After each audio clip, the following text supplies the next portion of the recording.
Have you ever wondered what the secret of crop circles really is? Today, in my thoughts about these things, the Lord revealed something very obvious to me concerning crop circles.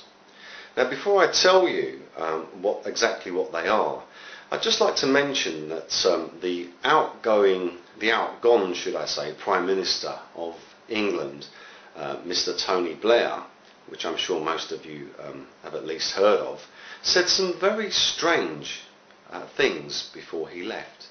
And one of the very strange things that he said was that we have to be on the lookout for people who may come and try and change the way things are. Now, what could it have been possibly talking about? Now, the Holy Scripture tells us that God will pour out his Spirit on his children in the end days, and they shall dream dreams and see visions. And the Lord also told us that there is nothing hidden that shall remain hidden, or nothing that has been concealed that shall not be made known abroad.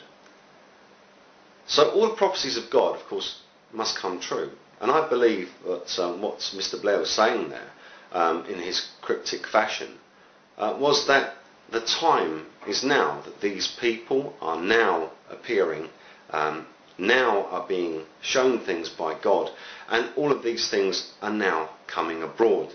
The secrets of the Freemasons, for instance, are falling apart on a daily basis.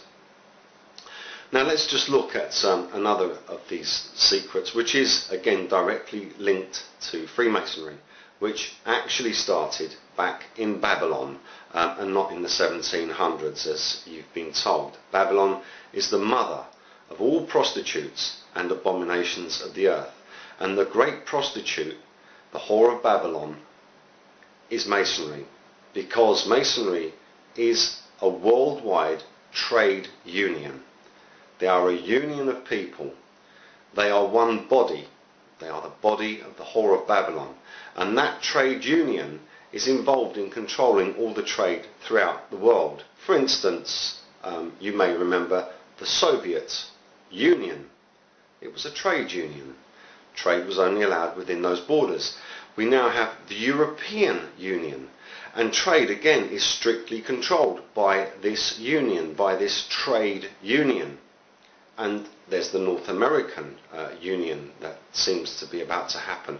And all of these things are trade unions. And the largest trade union in the world is Freemasonry. Their signs and symbols are absolutely everywhere, and they all pertain to the same thing: the winged disc, the horn disc, and the pyramid, which is the mark of the beast. Now, if you look at these crop circles, you will see that the designs are all Babylonian, Egyptian, Assyrian, Sumerian, Mayan. They're all the same thing over and over again, and they all pertain back to the same thing: the planet Nibiru and flying saucer craft. This is the all-seeing eye. So the secret of crop circles is simply that these people, or these creatures, are placing these Babylonian satanic Masonic marks on crops, on wheat. And Jesus told us the parable of the wheat and the tares. Now, what they are doing there is symbolically marking the wheat with the mark of the beast, which are these Babylonian symbologies. This is what they are doing with the crop circles. It is a satanic ritual pertaining to marking the people of God with the mark of the beast.